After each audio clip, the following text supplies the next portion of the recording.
All right, welcome to the Silver Lined Relaunch. And I mean, today's show is going to have you be sitting in a room with somebody who has interviewed over 6,500 of the top leaders. And guess what? He's going to share with you some of his biggest insights. We're going to talk about gratitude. And what is this whole conversation around a gratitude practice, and does it really work? And there is an element of higher self too, because my guest today, Corey Poirier, he is let me tell you, I gotta even bring out my notes because he is a multiple time TEDx speaker. He is the host of the top-rated Let's Do Influencing and the founder of bLUtalks, which we're going to go into that as well. He's also a Wall Street Journal and USA Today bestselling author and so much more. This episode is brought to you by the Fired Up Entrepreneur Program. And this is a program that we are so proud of.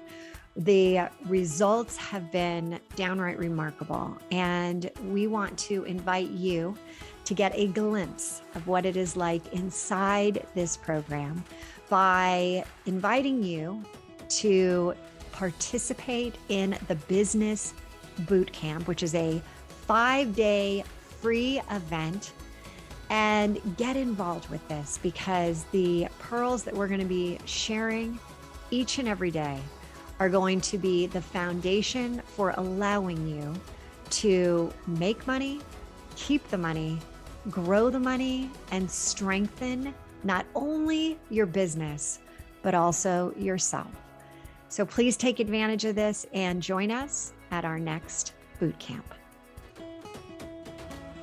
You're listening to the Silver Lined Relaunch, and I'm your host, Hillary DeCesar, award-winning entrepreneur and transitional coach. Each week, I'll invite you to tune into inspirational stories, revealing how you too can turn ordinary experiences into the extraordinary. Feeling stuck? I'll share step-by-step strategies to fuel your ability to experience a life where silver linings are both abundant and possible. But right now, Corey, I just want to say thank you for taking the time, and I am so excited. For those that don't know you, they will soon know a lot about you.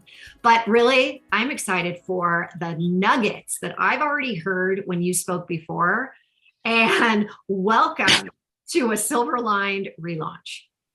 Well, first of all, thank you ever so much, Hillary. And just, I want to say too, I just love that name. So I just want to put that out there right away. Silver Lined Relaunch. I love that. And so I'm super stoked to be here. And I've been excited for much of the day. So I'm just ready to jump right in.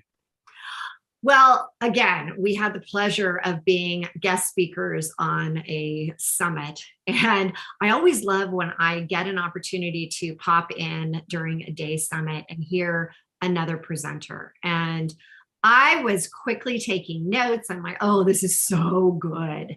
And I reached out, and you were so kind to be like, yeah, let's do this. Let's talk and discuss some of the things that if anyone could be flies on the wall in all of these conversations, what would the biggest takeaways be?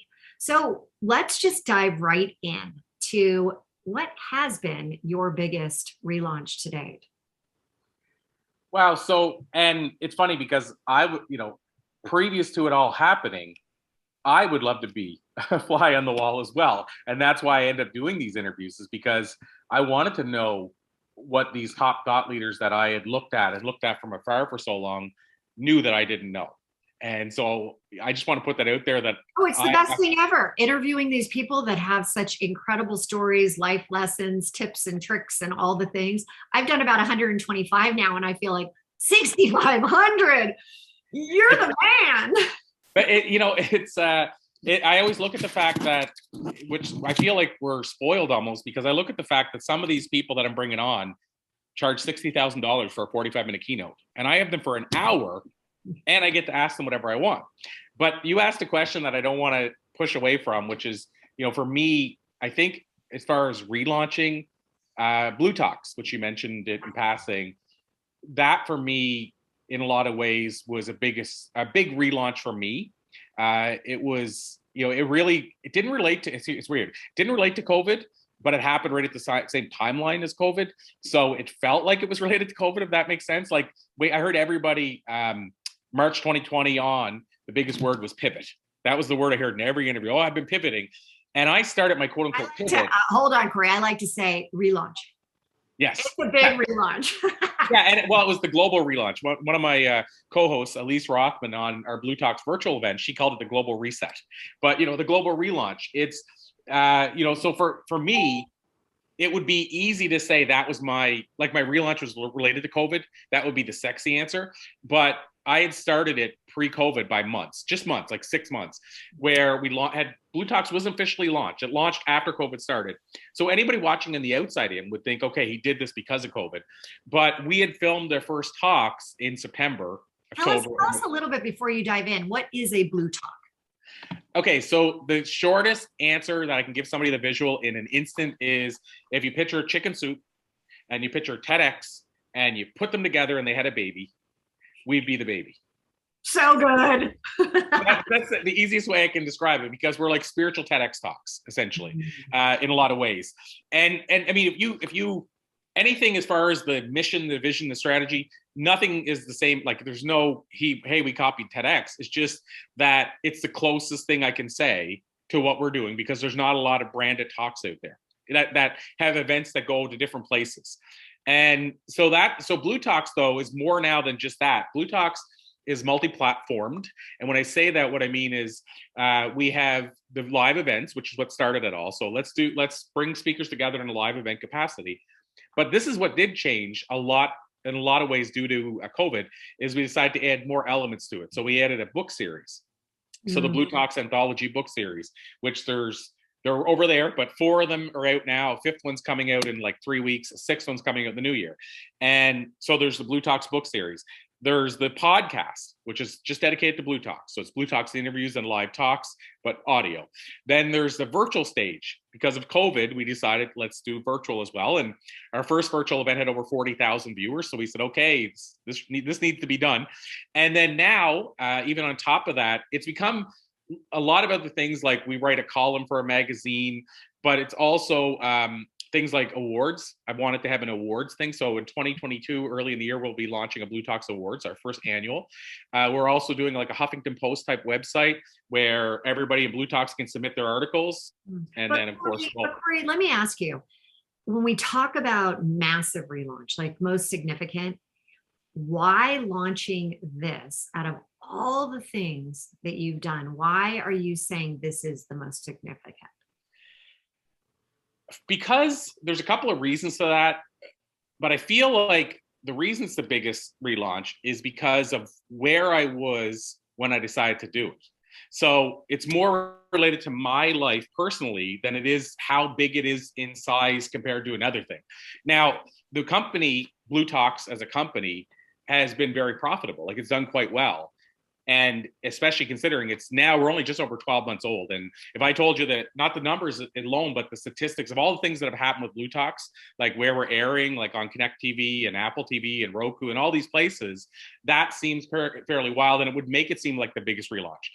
But why, to me, it's the biggest relaunch is because of where I was at. So put it in perspective, if I wouldn't have launched bLUtalks, and if I would have had a normal year in 2020, so, for example, if COVID wouldn't have happened, all that kind of stuff, I would have done about 60 talks in the first quarter of 2020, 60 paid speaking engagements. So if it was a normal year and I didn't launch bLUtalks, I'm just going to throw a number up, but that's maybe $250,000 to $300,000 in revenue. That if COVID happened and I didn't have a pivot, I would have lost that revenue. Absolutely. A lot of major speakers did. Yeah. But then I flipped the other side, which is that I actually planned on purpose to lose that revenue to launch bLUtalks. So that's why, to me, it's a big relaunch, is because of what it involved, what I was sacrificing, because my business was doing this, and to have your business doing that, and then go, you know what I'm going to do? I'm going to throw something else into the middle of this right now. Yeah. I love that you said that I had planned to already lose that And then that's exactly what would have happened. 100%. And it would have, and there's no question at all. So I mean, it would have been devastating from a point of view of, it would have been a scrambling pivot had it hit, and then all of a sudden you have all these talks that are getting canceled every hour. Like, I know speakers, and and I was being conservative in those numbers, but I know speakers that, somebody like, let's say, a Les Brown. Now, Les Brown didn't lose, but I'll reword that. I would guess that Les lost revenue because of the live talks that get canceled, but because of Les's background and history, he was able to replace that with virtual immediately. Yeah, he's a powerhouse. Tony Robbins, those guys recovered immediately. But what I'm getting at is somebody that would be at this fee level that Les is at, but maybe they're a business speaker and they're not like Les, where it's incoming all day, every day saying we want to book Les, then they would have lost maybe $500,000 in that first quarter. And it varies, right? There's some people that would have lost 10,000 and it would have been a nightmare. But I mean, so it doesn't matter the numbers, but the point is, as what you said, a lot of speakers lost a lot of money. And it was not silver lining for you is that you had already started down this path. And next thing you know, you're like, okay, and this starts to take off. bLUtalks is like, it's a brilliant concept. And how many talks have you done to date? Now, I have to ask, because there's like a 5 different ways to answer that question. So do you mean my personal talks ignoring bLUtalks, or do you mean with bLUtalks? Like how many speakers we put on stage? So it depends on which way you mean that question. Well, let's just say the ones that have been on stage. Okay, so you're talking bLUtalks specifically, right? Correct. Okay, so I would say we're just over 100 speakers have taken bLUtalks stages. Now, interestingly, that's through COVID. So if COVID hadn't happened, the number would be closer to 300 in the same 14 to 16 months. We've been going 2 years. Like, we started filming before we ever going to go launch. So there's some aspect of that happened before, but we would have had 6 events between when COVID started and now, essentially. And those 6 events, we would have had about 30 speakers per event. So, Corey, so people understand this. If there is a TEDx, how many speakers would go during one TEDx event? Usually around 10 to 14. And the difference with us is usually TEDx is almost always a one-day event. So what we try to do, if we're going into, say, like one of them was at Harvard, we have one coming up at Columbia University in New York. And so at that event, Columbia, we're thinking of adding a 3rd day.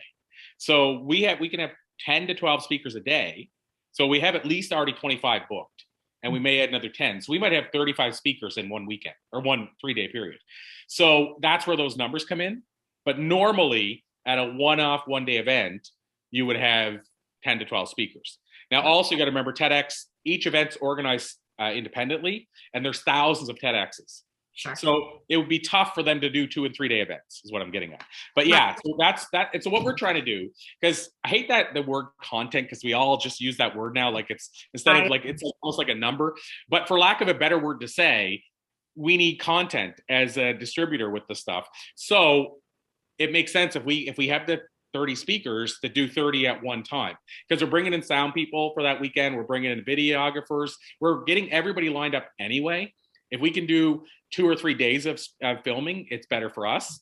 And for the audience, we can either have the same audience if we want that can come to all 3 days, or we can have separate, if we fill it and we need more room, we could do 3 separate days of audience members as well. Okay, so I often talk about what I've coined as the 3HQ, which is getting out of your head into your heart so that you can get to this higher self. And then really be able to manifest, bring in the law of attraction, everything that it's been kind of holding you back, not being able to reach it. And people have this tendency to be like, what happened? Why isn't this happening? And I've really been able to help people go and walk the journey and be able to just open up this, all of the things that they never thought was possible. And it's really, expect the unexpected. Right? It's like, no. I'm just expecting everything to be same old. But then all of a sudden they get the unexpected. I also have noticed that higher self, that is for many people, what is that? It's like woo, it's way out there. When you talk about, and I'm hearing the passion in your voice, and I know from talking to you and having, conversations that you have been able to get out of your head. You've been aligned with the heart, your why, what is, the thoughts, the feelings associated with what you really wanted to move into. But let me ask you, as you're sitting here now, and you have now shifted and moved into that future identity of the guy you are now, how would you describe that journey for you with this concept of higher self? That's really quite confusing. So I'm going to take a different approach or swing at it. And I'm going to tell you, first of all, if this was right now, if I was in my 20s, so let's say if I was in my anywhere up until like 25, I wouldn't even understand what you're talking about. So I would be the person that you're talking about that says, what is this? This all woo woo. And I wouldn't even probably know the term woo woo. I don't think I did at that age. Having said that, what happened, what changed? But I'm going to answer your question more directly. What happened for me that changed it sounds really a weird way in, but I was having balance problems. The medical system couldn't help me. And they said, we think it's probably something inside your ear, like an inner ear or something, but we can't fix it. Good luck. Have a good life. And so I was like, okay, well, that doesn't strike me as, I don't think I want to spend the next 60, 70, 80 years just going, oh, well, I'll just have to live with this. And so I tried different things like ear candling and I think I even tried having somebody like try to poof it out of me. Like I just like, I'm going to try anything. And what happened was somebody introduced me to yoga. So I went to a yoga class. I liked the shavasana at the end where it was like meditation, and that was what kept me going back. But the balance thing, didn't think much more of it. I just said, I like this, I'll just keep going. About 2.5 months, the person that recommended me, 2.5 months later, they said, so you still have the balance problems? And you said, I never thought about it. Let me see. And before, if I was standing straight, I would be like moving. Now I did the tree pose and I was perfectly straight. And I said, I wonder if, and I closed my eyes and did tree pose and was still perfectly straight. So I went from a guy with my eyes open who couldn't stand up without swaying to eyes closed on tree pose, one leg. And so that told me there's something else. And it sounds like a weird way to hear that, but I was meditating for a minute every time I went to yoga, and it helped my balance problems, which the system said can't be helped. So it sounds like a weird way in because yoga is really not super woo-woo yet. I mean, because it's still like exercising and other people can get into it easily. So having said all that, what started opening the door for me to say maybe other things are possible than I think. Fast forward now, my girlfriend's a Reiki master and a shamanistic healer. My mother's done tarot cards since as long as I can remember and read tea leaves. But she would bring me to tea leaf readings. And I've had oracles, this lady we know, Oracle, who basically told me all these major things that were going to happen that have happened. Now I won't go down that rabbit hole because, that doesn't help people. I want to give practical. Like when you go down that rabbit hole, then people like, yeah, but that could be. Oh, yeah. Hey, everyone, stay with us here because where this is going is really good. But some of these things that you have talked about, people are going to be like, I don't even get that. Again, it only further validates this concept of higher self. Like, do I need to do all those things? How am I going to get there? And the answer is absolutely, you don't have to do those things. But I love your simplistic way that you found in yoga with that last 1 minute of meditation that, hey, something's changing here. Yeah. And let me add too, the next thing that happened for me was around the energy side of things. I read a book about energy and I'm like, I don't know what I think about that. So here's what changed with that. And I'm talking now for a person that doesn't get this to see how practical this can be, is I started looking and saying, well, let me think about this. And so I was looking at this energy thing and I said, well, okay, how can I look at this in a practical way? Is there such thing as energy? And what popped into my head was about my mother's dog. And my mother's dog would not let a certain person in the yard. So my mother did the books for the slow pitch league, a ball slow pitch league. So 200 men would come to her house and bring their ID to prove their age. This one guy, no matter how many times it went there, the dog would not let him in the yard.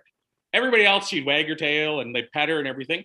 And then so I said, well, what is that if that's not energy? But then I thought about, what about that person in my family can never hold that one baby, but everybody else can hold the baby? What's that if that's not energy? Then I thought, have I ever been in, then I thought, what about when I walk into a room have I ever experienced where the energy shifts? Like somebody walks in the room and you're all like, uh-oh, don't, and then you might not have even said anything, but that person. Oh, you know it. You know it. It's like, or yeah, it's the opposite. You're like, woo, this is like on fire. This is so good. Yeah, I believe that's what actors have. Like, people like Al Pacino. If he walked in the room, even if we didn't know he's an actor, we're going to say there's something about this guy. I don't know what it is. He's got some sort of aura, and to me, that's his energy. And then the final part is, I would say, like, you go into an elevator and you can tell if a couple was fighting or kissing because of the energy. So what I'm getting at, Hillary, is I didn't believe in this. And so I had to come at it in a practical way and say, if I look at all those things, what else could it be other than energy? You can't see like what the dog is seeing. They're not seeing anything in their hand or nothing else. The only thing they can judge is by the feeling, and that's energy. So that's how I started kind of understanding this a little bit more. But now I want to Corey, that is a great way to state what energy is all about. It's a great way. I love that. Oh, well, thank you so much. It's like I said, it's because I'm a skeptic. I came into this as a skeptic. So I had to sell myself on, is this possible? And then once I started looking at those things, I thought, well, that, even if I was even if I was a person that would never think about getting on a mat to do yoga, I could fully say, I don't like that guy's energy or girl's energy, or I love that girl or guy's energy. So, but to answer the question about, for me, how it's worked its way into my life, because it's went from where I just told you to like next level. And so where it is now for me is, I can't go into much detail on this, but I'm working on a documentary project about just this. It's with an author. I mean, I'll tell you off air, but I've been trying to keep this as a slightly secret project. But I had to do interviews for the project. So I'll put it this way for people. Think of The Secret, what The Secret was as a film, the law of attraction. What we're doing is something, I'm just going to say, in that vein, in the sense that I had to go around and interview people like Lisa Nichols, who was in The Secret, Mike Dooley, who was in The Secret, Bob Proctor, Jack Canfield. And then also I want to interview people from different walks of life. So like Ken Shamrock, the UFC guy, or Theo Fleury, an NHL Stanley Cup player. And I've interviewed all these people. And one of the things I was interviewing them about was synchronicity. So kind of what we're talking about here, about how do you start, basically reaching that higher plateau, or you start tapping into the universe. Well, I want to tell you one quick thing, which will kind of sum this up. And I had like 100 stories like this happen. And this will tie into bLUtalks too, but 100 stories like this happened during the filming of this piece. So I can't say the guy's name, but I was going to do an interview at one place, and the person that I was supposed to interview sent me in the wrong direction in Miami at lunchtime. So they say northeast, and it was supposed to be southeast. And you can imagine, Hillary, what it'd be like, because you now driven an hour and a half the wrong way. Mm-hmm. And so I said, okay, are you going to be there if I drive the hour and a half the right way now? Yeah, no problem, buddy. I'll be here. And I got about 5 minutes from there, and I had to ding on my phone. So I pulled over in case it was him telling me something new. And it was him saying, sorry, champ, I had to bail. And so I lost 3 hours of what was supposed to be this interview with this person that I had scheduled like 3 months in advance. And I'm a lemonade out of lemons guy, but I said, I'm just going to go to the beach for the afternoon. But my friend, like within about 10 minutes, texted me and said, Corey, are you in Miami now? And I said, yeah. She goes, remember that guy I wanted you to interview? I told you he was in Toronto. Well, now he moved back home to Miami. And I didn't even know he lived in Miami ever. And she said, he's back home in Miami. Or do you have time to interview him? And I said, well, I don't know, but I said, I think he just got canceled. I'm here only for 2 days. That might be short notice. She said, well, let me message him. And she went back and forth. And he said, yeah, I can make that happen. And again, I won't go into much detail, but I'll say he's a musician. He's a musician. I said, well, I don't have a place to interview him. Normally I book a place in advance. She said, he asked if this studio would work. And it was like this epic studio where Michael Jackson recorded and the Bee Gees. And so I said, yeah, I'm a musician, studio 100%. And we can have the soundboard behind him in the scene. I love it. So I went and did the interview. At the end of the interview, he said, who can I connect you with besides this? And this is partly why I don't want to say his name, because I don't want people to go into him asking him for the connections.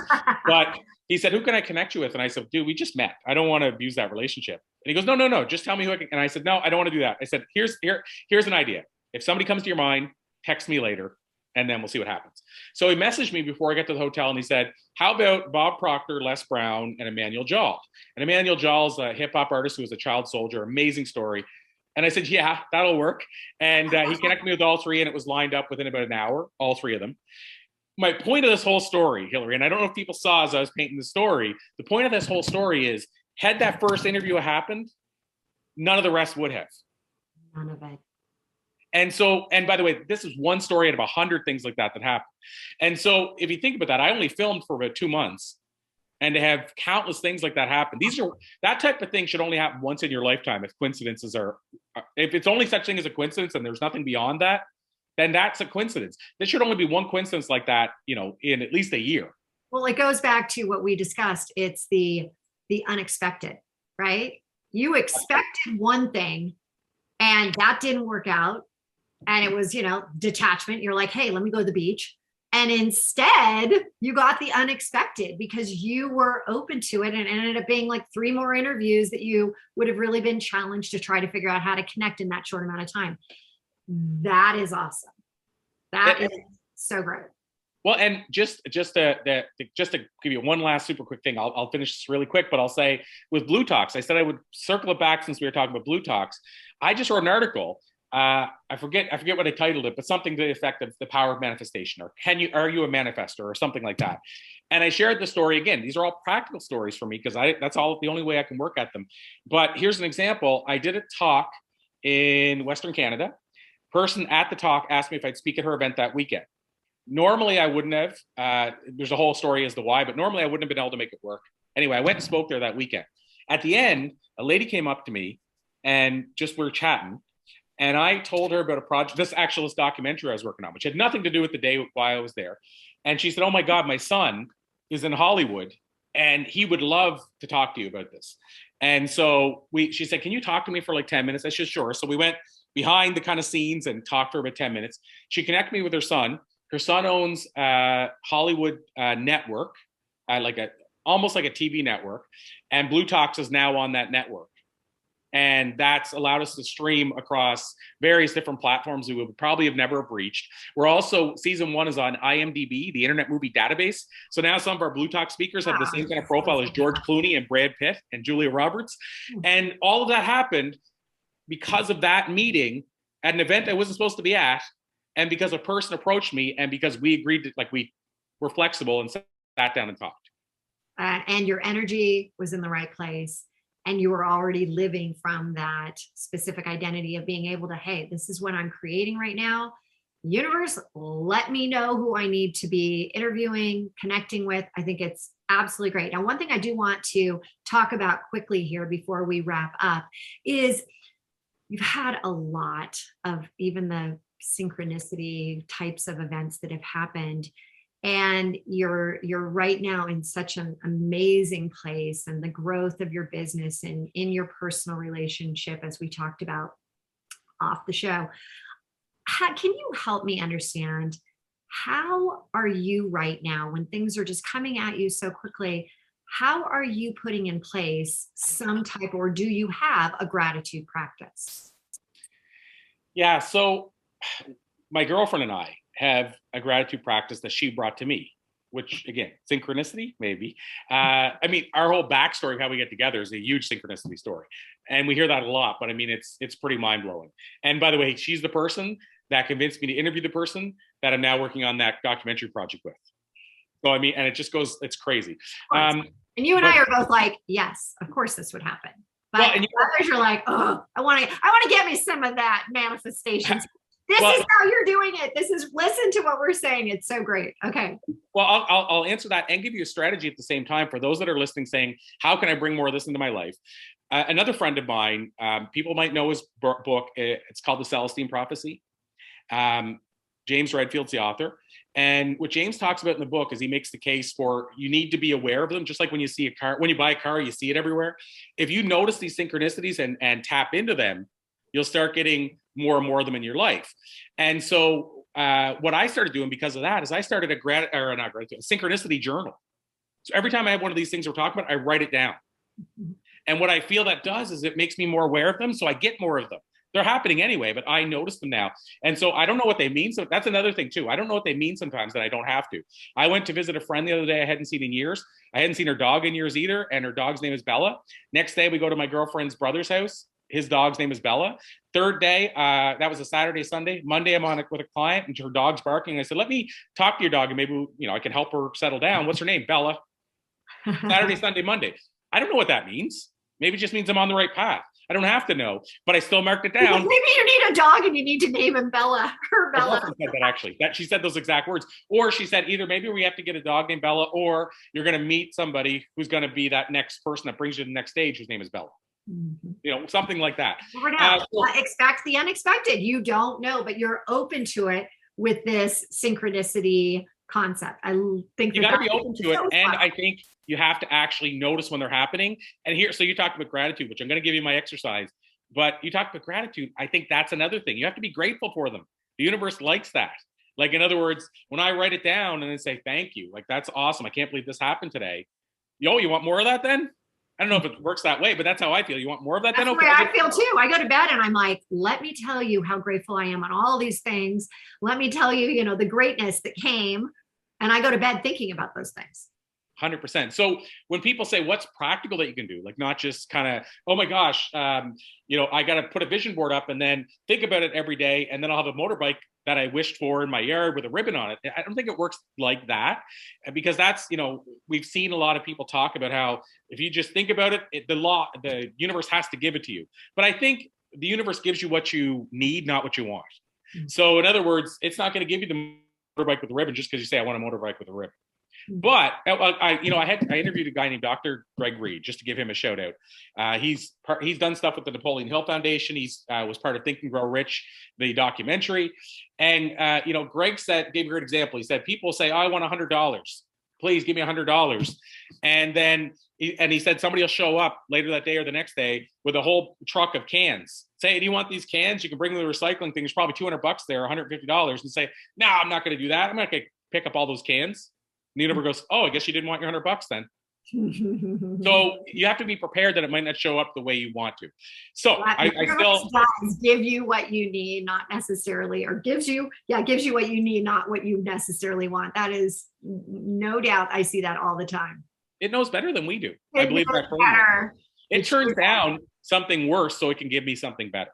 Mm-hmm. But the problem is we're tied to this. We think it's got to give us exactly what we want. I think the universe, what you have to say, I mean, I'm not going to get too technical here, but I think you have to say, I want this or something better. And then be okay with the fact that something better might come your way and not this. So having said that. And then I've got to give a shout out to Simon Sinek and that whole why, right? The why behind, why do you want it? Why do you want it? And the universe is amazing when you have a really solid why behind it. It really isn't just, oh, I just want it because, you know, a lot of people that no, I often say, you know, instead of just do it, just why it, why everything. Why do you want that? Why are you doing this? Why is that coming up for you? Like you said, synchronicity. Why is this happening over and over? Why is Bella the dog coming into everything? Just be aware of it. That's great. Okay, so you do have an exercise, a practice that you do with your significant other, and so can you share that one? Yeah, 100%. So she brought it to me. It's called MEPS, MEPSS. And she's very open about the fact that she went through treatment and is a recovering addict. And she's very open about it because she wants to support other people. And she gets calls and messages from people saying, hey, can you tell me a little bit about AA? They don't tell anybody else, their family or anything. But because she's so open about it, they feel comfortable. They can privately say to her, hey, can you tell me what this is like? And she'll say, I can drive you there right now if you want to go to it. And so what a great woman. But part of that's because she's always felt that if we don't talk about it, it becomes that stigma you push under the rug. So having said that, I only bring that up because that explains to you to tell you where she got it from, which is a treatment center. She went into a treatment center. I mean, one of her treatment centers, their whole philosophy, it's the only one she went to. She only went to one. Their whole philosophy is built around the 4 agreements, if people are familiar with that. And I love that. Like they live by those 4 principles. But the other thing they did was they would have an inventory of themselves called MEPS that they would do in a round circle. So she brought it to me and we started doing it as a couple inventory, like both of us. But it was really a self-inventory, even though we were doing it together. And so we would say, hey, we should do MEPS right now. And if we were, let's say we were driving in the car, we'd say, who wants to go first? And let's just say as an example, it was me. I would say, okay, so let's see, mentally, here's how I'm feeling. And then, mentally is in your mind side. And then emotionally is the second one. This would be your feelings. So are you happy, joyful, angry, what have you? And you go through all of those. So it's mentally, emotionally, physically, spiritually, and socially. and you do an inventory and say, here's how I'm feeling. Here's where I'm struggling physically. I wish I was doing yoga more, whatever that looks like. And how gratitude comes into it is at the end of it, we talk about what we're grateful for. So it's like we do the inventory to lay ourselves bare and raw. And then here's what I'm grateful for. The one other thing we add in, which kind of, it's how she learned it. So what she adds in is the Hail Mary, I think it's called, or the Holy Grail or Hail Mary. But anyway, what it is like you say, my Hail Mary is an eagle. And it's that you want to see that animal, whatever animal it is today, to remind, like that'll confirm to you that you're on the right track. So she adds that in, and the last thing you do, throws in a sign. You're going to see a sign. You put it out. A sign, like it goes to the synchronicity thing, and then the end is she says all my relations, and that's an indigenous thing that they learn from the sweat lodges and what have you. All my relations is how she finishes it. So we open up and say Corey checking in, and then at the end I'll say Corey checking out, all my relations, which is almost like saying amen or thank you or with gratitude, and so that's our practice. But I don't want to discount it, even though I glossed over it. The gratitude part is it's equally as strong as those other areas, like the mentally, physically. And the other side is by doing that, if you are having a good run, let's say, when you do the inventory, you're actually giving gratitude as you're saying it. I feel so happy that physically this last week I've exercised 5 days. I've got out and walked 5 days. And so that's the exercise we do. And I think it can be game changing for people because it's actually checking in with how you're feeling, and whether you do it once a week, some people do it daily, but just do a check-in and then have a gratitude. And I think what you said in regards to it is we all love to dig into the steps, right? Give us the steps. Let me start doing it. But this helps you create that habit, which creates that practice that allows you to really understand that, when you do more of this, more will happen. And you throwing in there the 4 agreements and Don McGalloway's book, when you add that in, it's kind of it's putting both together to really have that impact of gratitude. I love that. Okay, last question as we wrap. You've interviewed 6,500 of the world-class leaders. What is the number one advice that resonated with you that you use in your life daily? Wow, because a lot of times I get asked, what's the timeless secret? What's the secret that they had? But that's different than advice I was given, because I can go 2 different directions. So advice, if you're used to the secret one, then let's go down that path. I'm good with that one too. Well, I'll say the secret one, and let's see if it leads to the advice as well. But the secret one essentially is what I call it the power of no.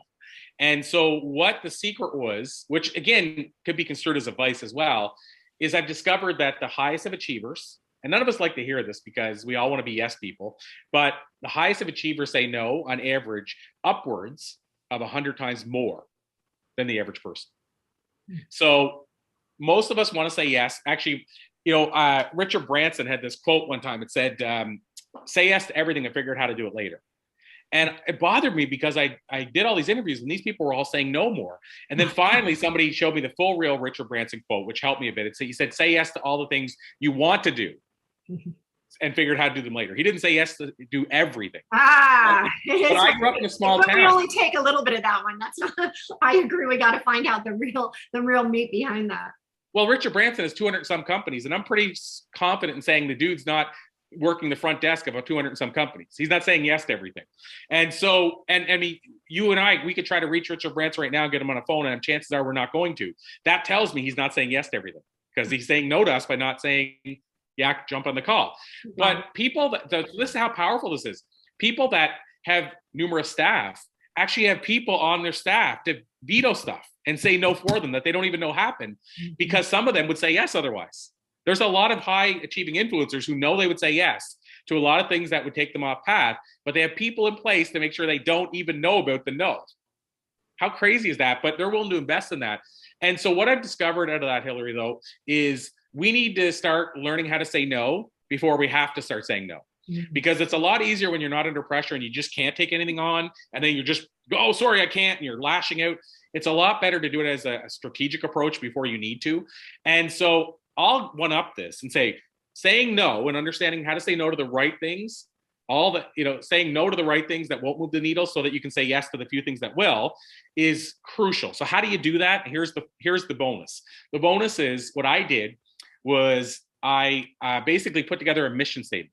So I felt that all great companies seem to have a mission statement, whether they know it or not. But like Disney wants to be the happiest place on earth. Their mission statement is to have every person leave, including children, happy. And so basically the idea at Disney is be happy, leave there happy. That's their mission, just make you happy. And so I realized that all these companies had it. And so I said, what if we had our own mission statement, everybody? So I crafted my own mission statement. It was to be the guy who motivated, donated, inspired, educated, entertained. That's my 5-point system. So what that does is now when somebody says, Corey, will you take this on? All I have to do is go, is it going to allow me to motivate? Is it going to allow me to inspire? Is it going to allow me to educate? And I go through those 5. And if it's 1 or 0, it's the easiest no I'll ever say in my life. If it's 4 or 5, it's the easiest yes I'll ever say in my life. In both cases, without regrets. So what I'm suggesting is you need to know what a yes and no is to you. And the only way to know that is, what is your goal? What are you trying to achieve? And if this thing's going to take you further away, it's a no. If it's going to take you closer, it's a yes. So now that's what to do is say no, how to do it. And the third part is how to do it without burning a bridge. And I learned this from Chalene Johnson, Turbo Jam fame, also an Instagram guru. But I asked Chalene how she said no without hurting people's feelings. And she said what she does is her family is a very big part of the business. So she would, if you said to Chalene, hey, will you take this on? She would say, well, with our family, I have to make sure that Brett doesn't have anything planned, her husband doesn't have anything planned, or the kids don't have anything planned. So leave it with me for a day and I'll check and I'll get back to you. If I can't do it, I'll try to link you up with somebody else who can, but I'll let you know for sure either way. Now, what this does is she doesn't have to make a judgment call to answer. It gives her time to think about if she wants to take it on. She gets to ask her family if that's a part of it. And the person's how do you get mad at somebody? You're saying, if I can't do it, I'll help you find somebody who will. And if I can't do it, it's only because my family, I have to put them first. So that's how you can do it without burning a bridge. So if I were to give a gift to people, I would say, understand that you need to start saying no more than you realize. Understand that you have to know what your mission is if you want to say no. And then I just gave you hopefully an easy way to say it, which is to figure out what your biggest value is and tell the person, look, I just got to make sure it doesn't conflict with that value, but I will get back to you and I will help you in one way or another. Corey Poirier, you are so great. I have enjoyed this so much. I am sure that there are many people out there with great takeaways from our talk. Thank you for being here. Last but not least, what does a powerhouse of possibility mean to you? Wow. A powerhouse of possibility. So to me, it means that anything is on the table. Everything's possible. So it means that, so I look at it this way. I grew up in a small, tiny little town. And if I had told people, and this is not a me thing, this is just me reflecting today. If I had told people what I'd be doing today, growing up in this town 20 years ago, they would have said, you're out to lunch. It wasn't in my yearbook. It wasn't put likely to succeed, let alone most likely to succeed. I barely graduated high school. I got a 49 plus 1 in one of my classes. If I didn't get the +1, which I know he gave me, I would have failed. And so to me, powerhouse of possibility means if you believe it and have an action plan and take action and surround yourself with the right people, everything is possible. So to me, it means to me, everything is possible no matter how big it is. And I guess that's and that's just, let's just end it right there. Thank you again so much for being here. And I will put in all the show notes for those that want to reach out to you. What is the best way to do that? Can I give people a free gift? Yes, we love that. If I can give people a free gift, that's the easiest way, because then we'll be connected anyway when you grab the free gift. It's something that I should be charging actually $20, $30 for, but I'm going to give people, since you talked about why a lot today, my book is called The Book of Why and How. And it's a mixture of finding your why, but then what do you do? And it goes to what we were saying here. Saying no is one example of a how. Well, what do you do once you found that purpose of yours? How do you actually now tap into it and turn it into something? And so I wrote this book called The Book of Why and How. What I want to gift people is the audiobook. So people can grab the audiobook at thebookofwhyaudio.com. So thebookofwhyaudio.com. If you go there, you literally will get instant access to the full book, start to finish. Love it. Thank you again, Corey, so much for being here. What a pleasure. And we could keep talking forever, but we got to end it now. So thank you again. Take care. Thank you so much, Hillary. My pleasure. Thank you so much for tuning in to another episode of the Silver Aligned Relaunch. If I said something today that resonated with you, will you please head over to iTunes right now and leave us a 5-star review and share this episode with others and help them find the silver linings as well. And don't forget, you can have immediate access to the show notes, any giveaways, and the links to those amazing beauty products at therelaunchco.com/podcast. Until next time, there's always a silver lining, and now is the time to hit the reset button to relaunch those transitions into transformations.